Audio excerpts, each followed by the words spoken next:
morning, delivery fam, and welcome back to another episode of Breakfast with UDM on the Life of a Gig Worker podcast. What's up, Josh? Yo. Another dark side of gig work exposed, bro. This time, a dasher gets shot. Again? On a delivery. Again? But it's because, I think it's because they dropped it off at the wrong place and they went back for it. But I got a video we're going to watch real quick that's coming from Fox 2 St. Louis. All right, let's check this out. Murder capital? First on Fox, a routine Say that again? It's St. Louis. It's the murder capital of the U.S. Oh, boy. All right, well, let's go. delivery turned harrowing in O'Fallon as what began as a food delivery escalated into a shocking act of violence. Fox 2's Caroline Petty is in St. Charles County with the latest on how a mistaken address transformed into a shooting. Caroline? Mandy, a shot rang through the 800 block of Barbara Place in O'Fallon just before 12:30 a.m. on July 7th. The incident unfolded when the driver mistakenly delivered an order to the wrong address and attempted to retrieve it. Homeowner Dwayne Tyrese Jones confronted the driver, leading to a gunshot and the victim being found on Jones' driveway. Emergency responders administered life-saving measures before transporting the driver to the hospital. He's still in the hospital. He's gone through a number of surgeries already, and he's still in very, very critical condition. DoorDash, a popular food delivery service, is widely utilized around St. Charles County and takes several measures to ensure their drivers' safety. They partnered with ADT to give drivers access to agents and direct lines to 911. But in moments like this, what more can be done to protect drivers? If I was a DoorDash driver, this would scare me too. It makes me just concerned for the people that I know who do DoorDash and their safety. And what about the businesses that utilize food delivery services? I definitely think if it does get really unsafe and more things like this happen, I think businesses could start to question if it's worth it. If they're not making a ton of money off of it, they don't want to put people in danger. Others aren't as quick to possibly ditch the service. It's kind of a double-edged sword. If that system imploded, then all those people would be finding other jobs somewhere else. So it's half a dozen of one, six of the other, right? In this situation, I just don't think that there was anything that the driver did that warranted this kind of action. The St. Charles County Prosecuting Attorney's Office is charging Jones with first-degree assault and armed criminal action. Jones remains in custody without bond due to his prior criminal history. His next scheduled court appearance is July 17th. From St. Charles County, Caroline Petty, Fox 2 News. From Brief. Now, So you just gonna shoot a DoorDash driver and ain't even get attempted murder? You heard that?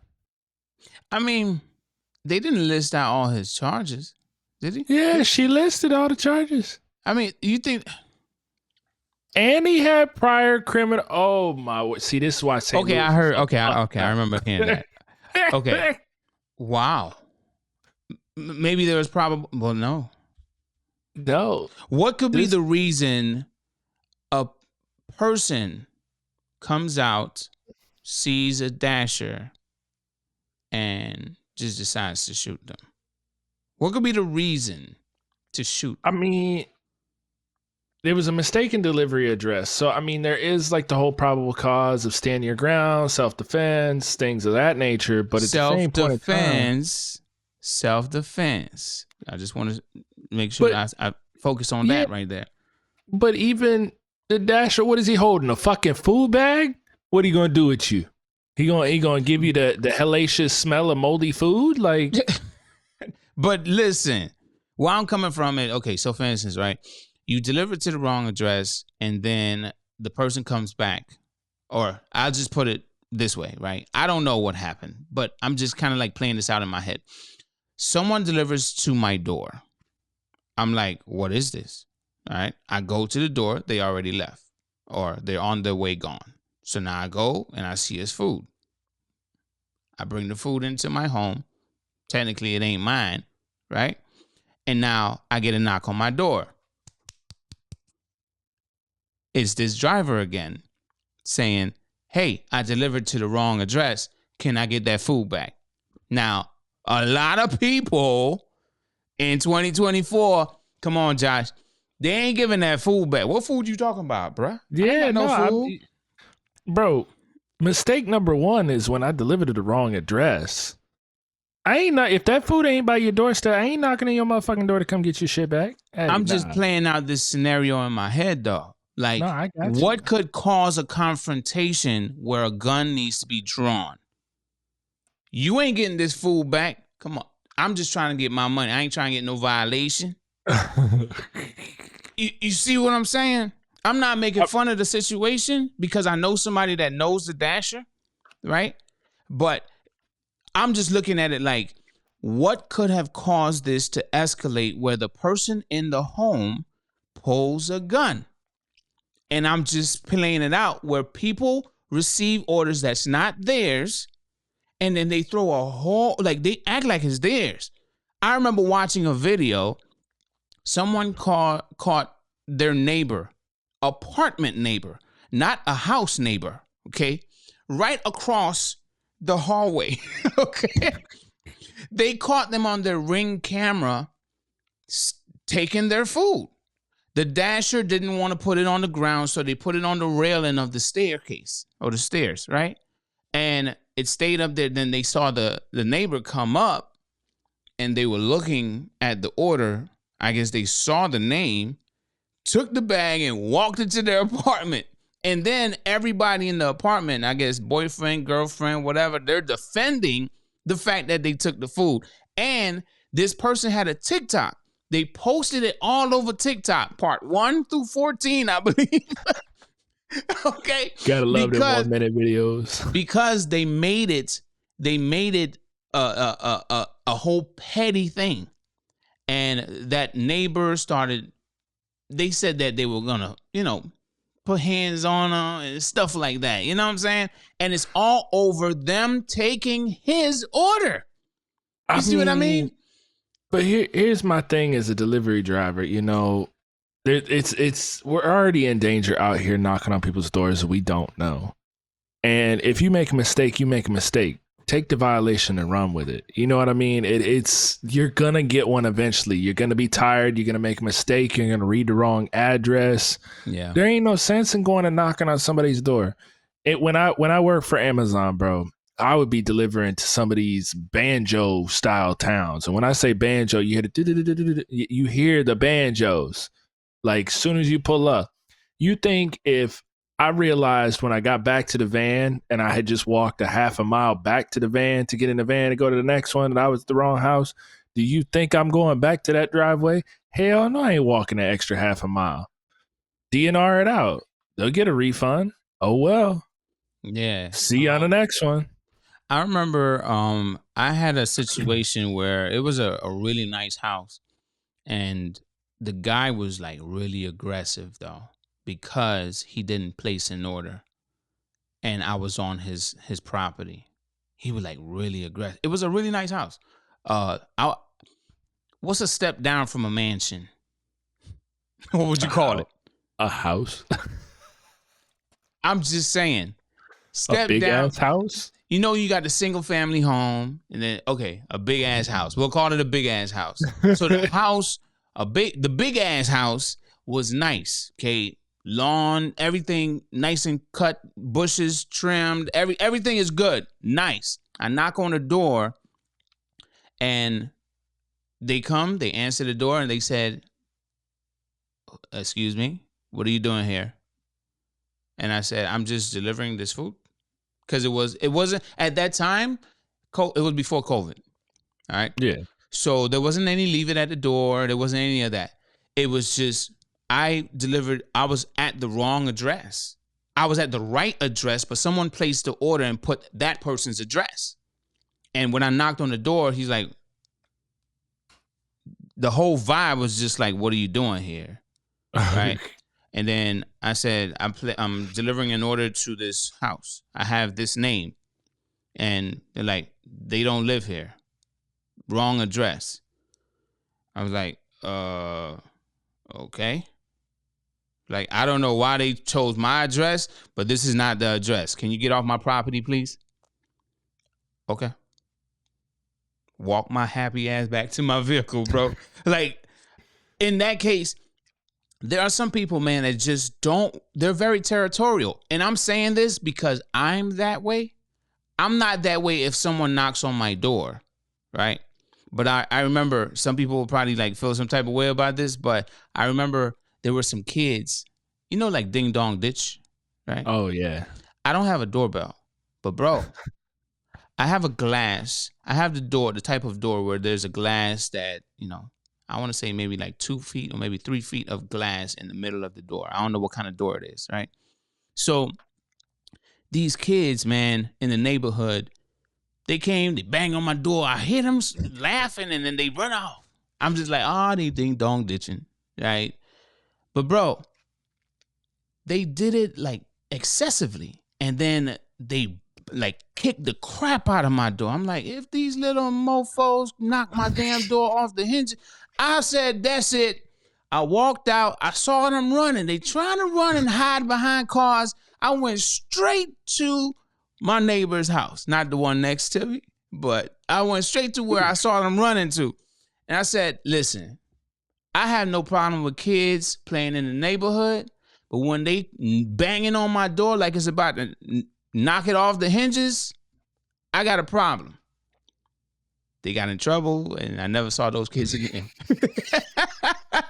But I'm territorial. Scrooge. Whatever, bro. If somebody was banging on your door like, wow, bah, and I'm not exaggerating, that's what it escalated to. You know what I mean? At first, it was just like the quick bang, and then they left. And then I guess trying to sell you those Girl Scout cookies. I don't know, bro. But the fact that it escalated to the point where it turned into a crazy bang, bro. I said, nah, that ain't it. We not doing that. So I'm saying that because I'm territorial with my space, right? My home. I'm the my kids, my family. I am. You understand this, bro? If somebody that you see on your property and it don't belong there, you're gonna be like, who the hell is this, bro? You right talking to somebody? You talking to somebody that's a whole 2A believer, bro? That thing on me at all times, inside the house, outside the house, around the house. If you ain't where you supposed to be, there's some questions that's going to be answered before you walk away. All right. So if you understand that territorialness, right? Imagine now somebody just knocked on your door saying, hey, my DoorDash order is in there. Give it to me. I delivered to the wrong address. See, I'm the type that I don't answer the door. I really don't. You could be beating the hell out of that fucking door. I'm going to be in the other room chilling. Like, I don't even know you beating on the door. TV up loud. I don't even, bro, the salespeople, I shit you not. I was sitting here, I was working one day, and there was a sales guy knocking for at least a solid 5 minutes, bro. You know, saw your vehicles in the driveway. Yeah, and he just sitting there knocking. So after about 5 minutes, I walked up to the door. I got the little window on the side, and I was like, "Did you realize I wasn't gonna answer the door, or like where do we go from here?" You said that too? Yeah, I was like, "Did you figure after about 5 minutes of beating on my door, you think I'm gonna come to the door after you've been beating for like 5 minutes?" He's like, I just want to tell you about this. I said, look, bro, all jokes aside, I get you got this hustle going on, but I'm going to need you to clear it. I ain't opening this door. Well, I just look at it like, you know, there are people that are territorial, and there are people that will steal your DoorDash food, your Uber Eats food that ain't theirs. Especially when you, come on, bro, you know this. I'm one of those people. Food come to my door. Food come to my door. You ain't getting it back. Well, yeah, you did say it. You did say it in a previous episode or something. I forgot what episode that was where you said like you just don't know what order you're gonna get when you place the order on DoorDash. You might get somebody else's food, but you're hungry. It's Russian roulette. Exactly. I'm gonna keep eating this shit. Something showed up to my door. Shit, I might have ordered it. I don't remember. All right, so let me.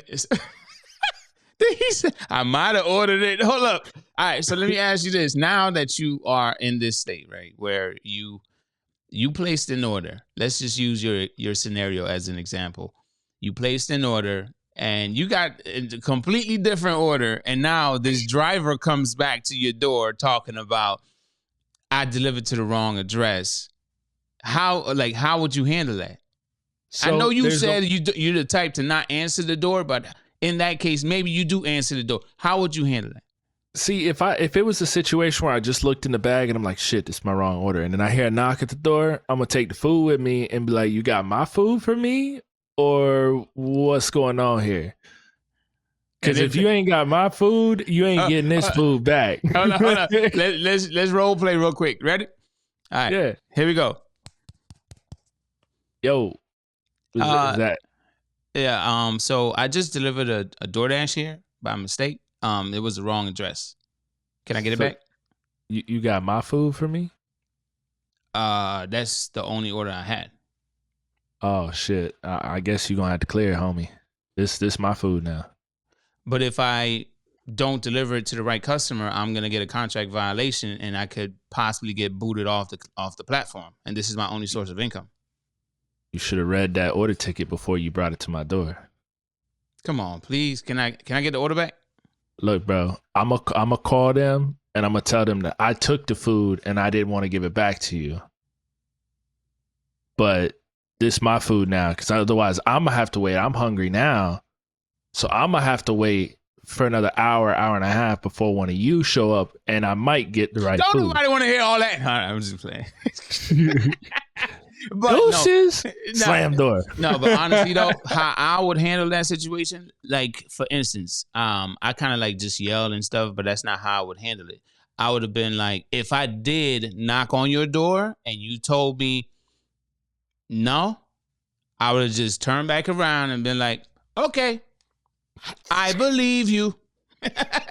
Okay, I delivered to the wrong address, DoorDash, and the customer decided to keep the food, or the house I delivered it to decided to keep the food. And yeah, that's it. And that's the thing. You're not in a contract violation as long as you make the attempt to make it right. Right? You made the attempt. If they don't want to give you the food back, that's on them. DoorDash could call the police if they want to, but they ain't going to. So, do you feel like the person that was in the house, do you feel like they should have been charged with attempted murder? I think everybody that shoots somebody should be charged with attempted murder and booked in the beginning. And I'm a very, very avid Second Amendment owner, right? So when I shoot somebody, I make the decision whether I'm right or wrong in that moment to take a life, right? Even if they don't end up dying, you're taught to shoot to kill. When you pull the gun, you are making a lethal decision. So all it takes is one bullet. All it takes is one bullet.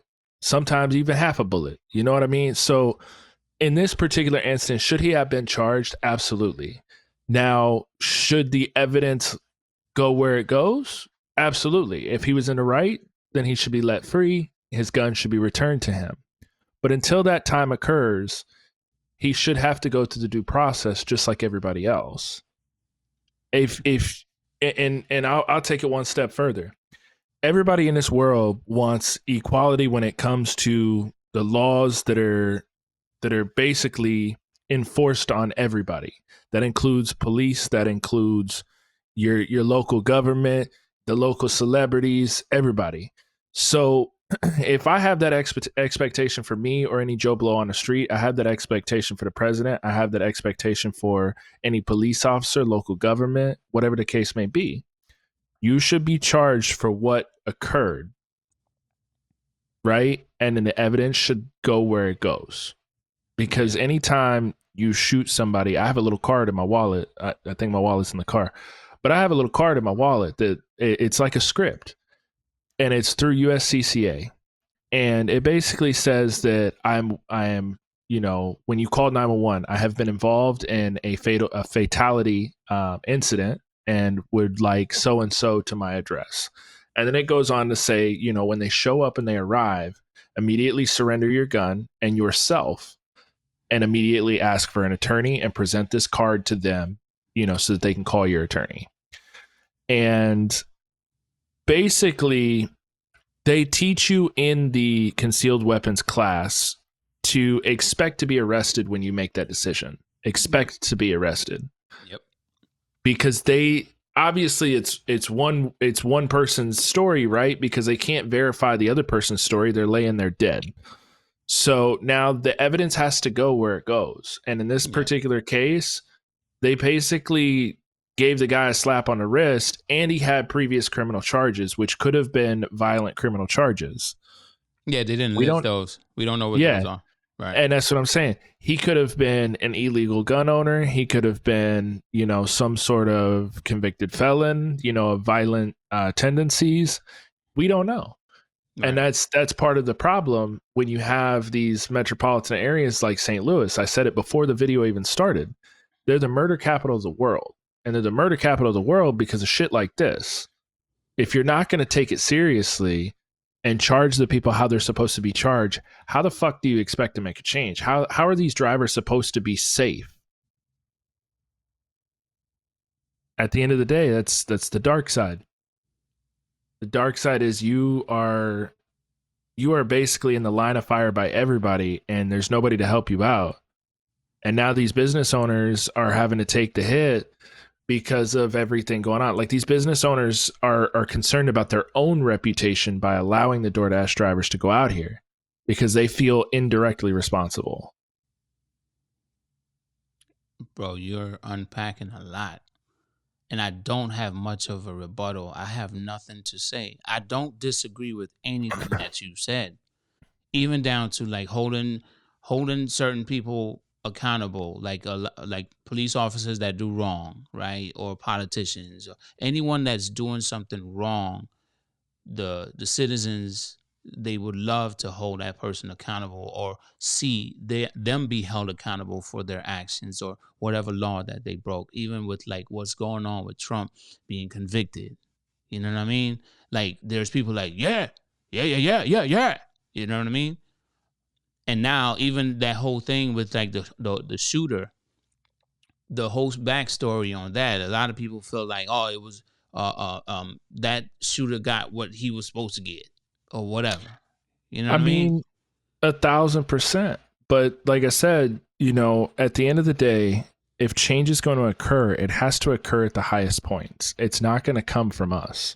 There's nothing we can do to make ourselves any safer other than carry a gun.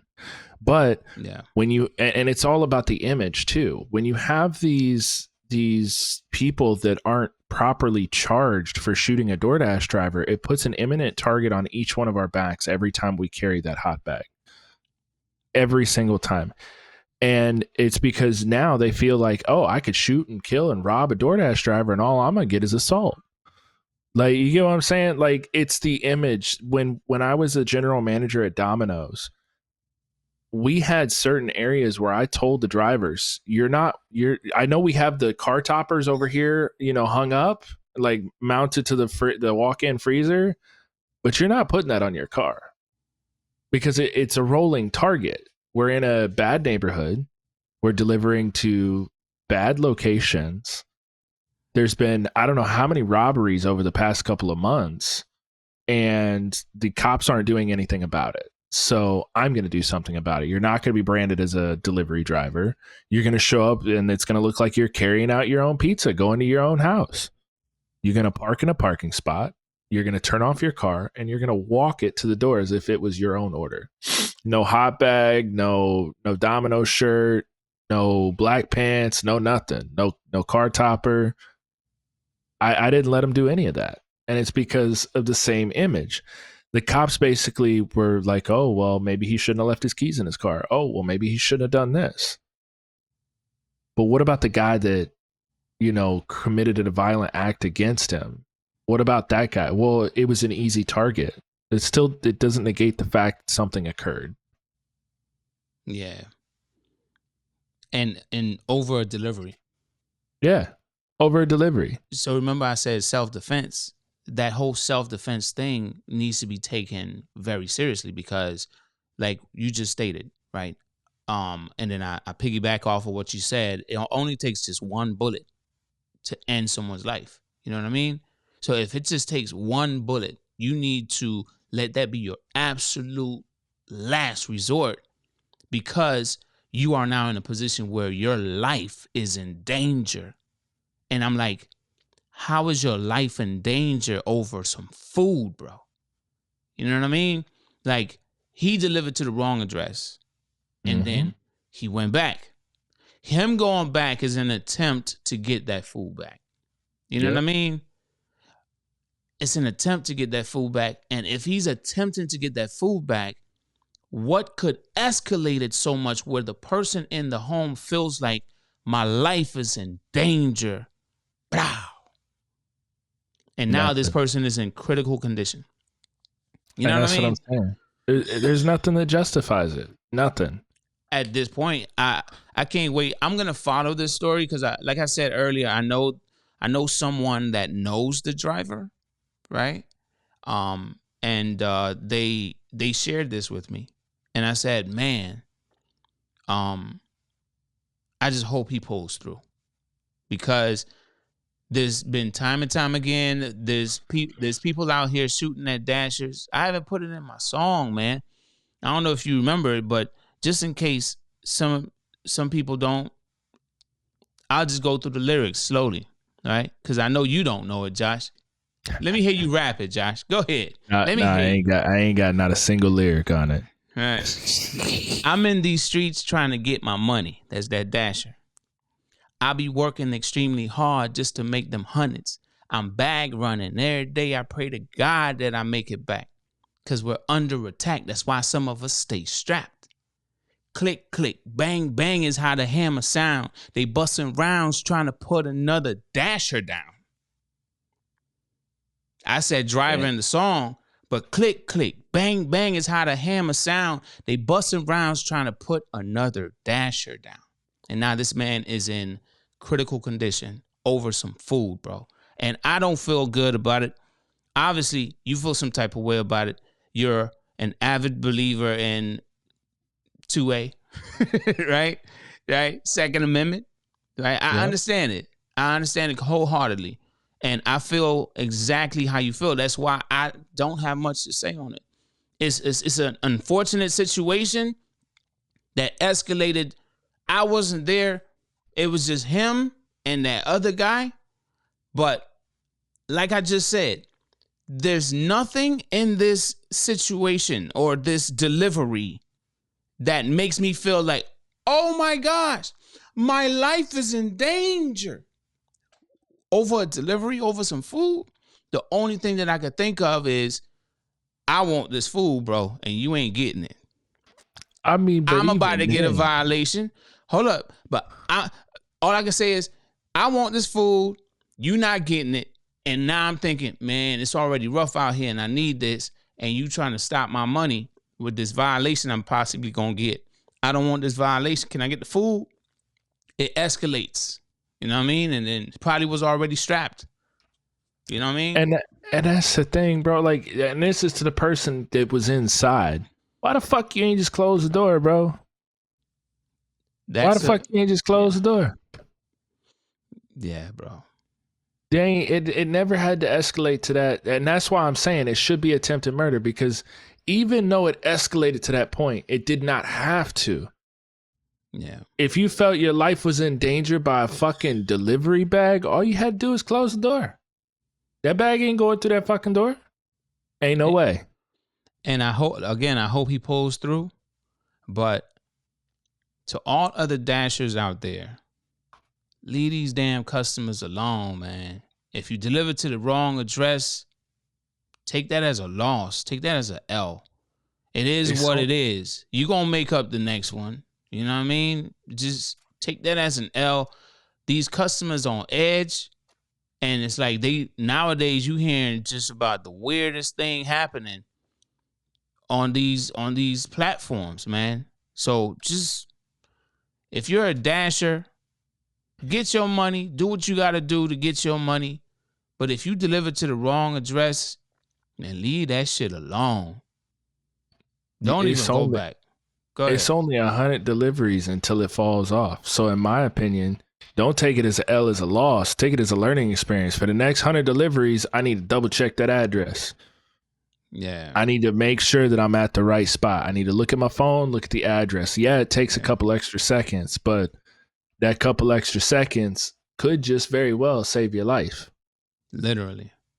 Mm-hmm. So any last words on this, bro, as we wrap up here? No, I think we said it all. Like I said, we need to take a moment and really just soak it in and realize that just because we make a mistake doesn't mean it's the end of us. We can take a step back, and they give you those 3 contract violations. You could take a step back and realize like, oh shit, I messed up. Let me straighten up. Let me fly right on these next couple hundred, let me get that contract violation off. It don't got to be worth your life. And the last thing I'll say here is, don't think because this happened to this dasher in the murder capital of the world, right? Or of the U.S. What is it? Murder capital of the U.S. or the world? What the U.S. It's the U.S., but US. I'm just all like, the rappers wait. say the world. Yeah, you can't. Okay, I hear you. But if you are out there, you got to get your money. We understand it, right? If DoorDash is your only source of income, or if it's your main source of income, trust me, we get it. Both of us are gig workers, right? Both of us, we have DoorDash. DoorDash is not a main source of income for me. But like in a previous episode that I said, the experience on DoorDash is deteriorating. If you know this is what's happening on this platform, you have to be prepared for what you should expect. People are on edge being territorial. People are on edge being dashers. And you got to be on your P's and Q's 100% of the time, because you just don't know what's going to happen, when it's going to happen. And just because this happened in the murder capital of the United States, and you live in some suburban area, or you're working in some suburban area, or rich area, or whatever, and you feel like this will not happen to you, you can't think like that.